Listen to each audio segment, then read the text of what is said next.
et à tous, je suis ravie de vous retrouver aujourd'hui pour ce 5e tuto, mais juste avant d'en parler, je voudrais vous annoncer une petite nouveauté.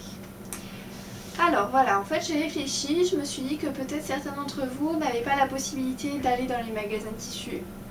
Peut-être que pour certains c'était compliqué d'acheter un grand métrage pour faire un petit accessoire, et peut-être que pour d'autres c'était compliqué d'associer les couleurs, les imprimer, les matières. Donc ce que je vous propose de retrouver dès à présent sur mon site internet, ce sont des petits kits en fait, pour réaliser les tutos que je vous propose. Donc là par exemple on a le kit pour le petit porte-monnaie du tuto numéro 2, donc en simili-cuir. Donc dans le kit vous retrouvez les deux morceaux, les deux faces du porte-monnaie en simili-cuir, coupés directement à la bonne taille, le morceau de biais, voilà, et la petite fermeture. Comme ça, dès que vous le recevez chez vous, vous n'avez plus qu'à allumer l'ordinateur, lancer le tuto et puis voilà, c'est parti. Sachez aussi que c'est moi qui assemble tous les petits kits. Donc j'essaye vraiment un maximum que chaque kit soit unique pour que vous ayez chacun le vôtre. Voilà. Voilà, puis maintenant on va parler un peu de ce qu'on va faire aujourd'hui. Donc aujourd'hui je vous propose de réaliser une pochette en toile cirée avec en fait un liseré de biais tout autour. Voilà.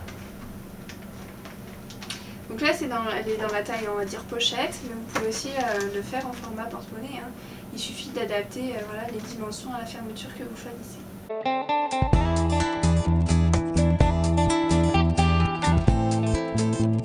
C'est parti! On commence tout de suite avec la liste des fournitures. Une machine à coudre, 2 rectangles de toile cirée de 15 cm par 22, une fermeture non détachable de 20 cm, un pied spécial fermeture, 1 mètre de biais de la couleur de votre choix, une bobine et une canette de la couleur du biais, un grand ciseau et quelques épingles.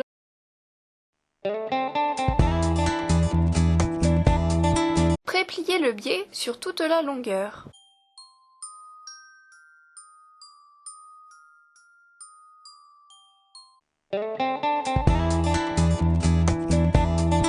Épinglez le biais sur le premier rectangle.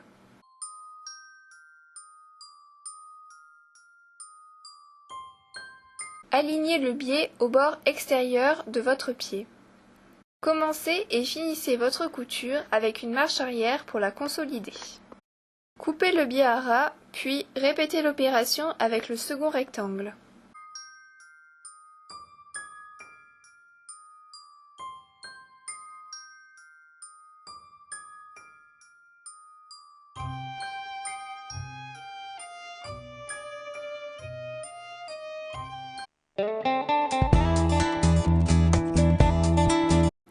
Vérifiez que votre fermeture s'ouvre bien, puis repliez les embouts sur eux-mêmes, épinglez-les, puis cousez-les.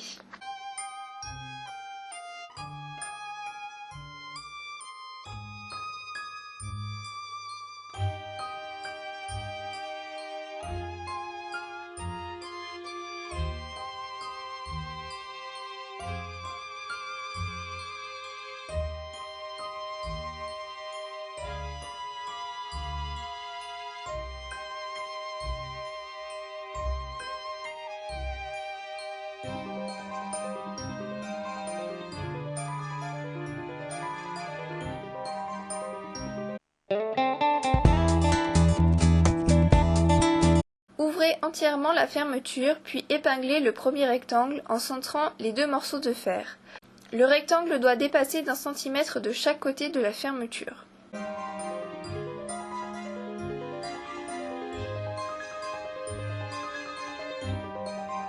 Positionnez votre pied à fermeture.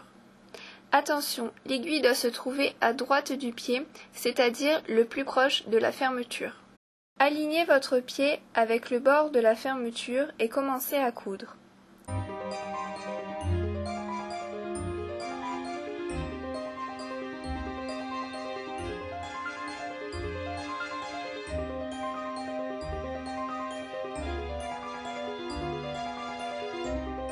À 2 cm de la fin, arrêtez-vous et vérifiez que l'aiguille est bien enfoncée dans la matière. Relevez le pied, puis fermez la fermeture. rabaissez le pied, puis continuez votre couture jusqu'au bout. Épinglez le second rectangle en l'alignant avec le premier.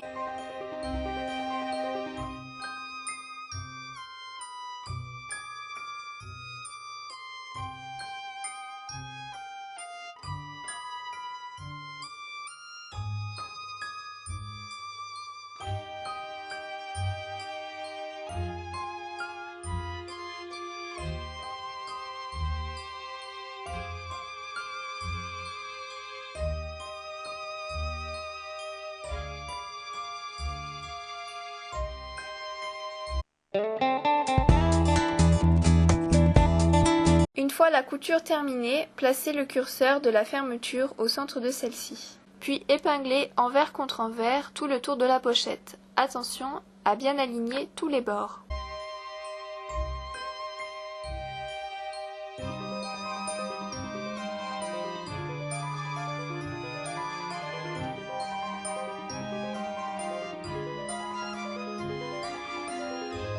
Une fois épinglé, coudre tout le tour de la pochette en une seule couture. Enlevez le pied à fermeture pour repositionner le normal. Votre couture doit se faire à maximum 5 mm du bord pour être cachée par le biais.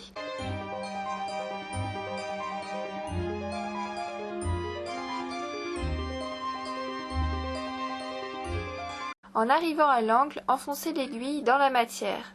Levez le pied et tournez votre pochette. Rabaissez le pied et continuez votre couture. Faites de même pour le prochain angle.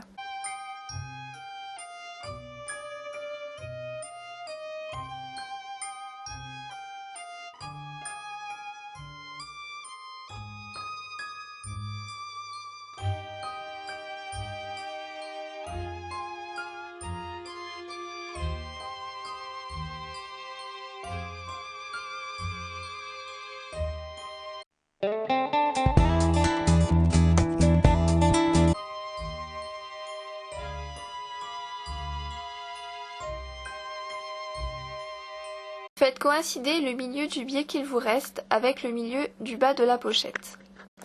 Assurez-vous que le biais dépasse d'au moins 1 cm de chaque côté du haut de la pochette.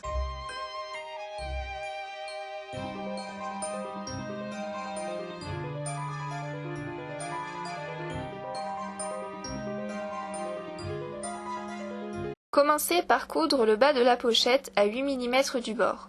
Laissez 5 mm au début et à la fin de la couture.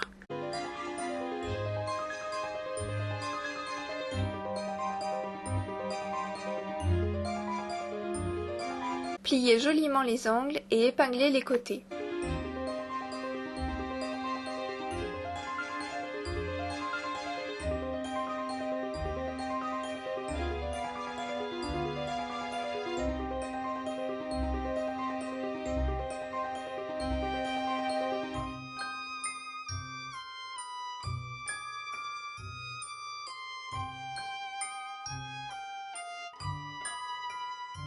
En haut à droite, pliez 1 cm du biais sur lui-même pour faire une jolie finition.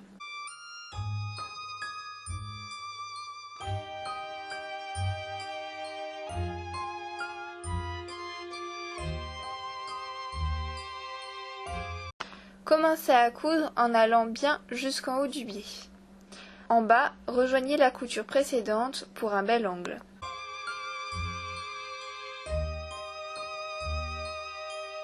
Pour la dernière couture, commencez du bas puis remontez.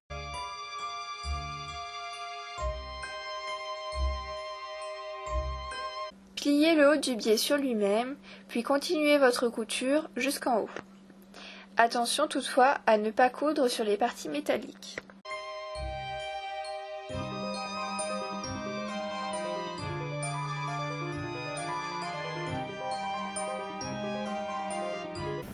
Ça y est, votre pochette est terminée. J'espère que ça vous a plu, que ça vous a détendu, mais aussi que ça vous a surtout donné envie d'en faire plein d'autres, quels que soient les imprimés, quelle que soit la taille et aussi quelle que soit la matière. Parce que si vous ne souhaitez pas la faire en toile cirée, sachez que vous pouvez utiliser le simili-cuir ou un tissu d'ameublement qui soit rigide pour que vous n'ayez pas de difficulté à coudre le biais.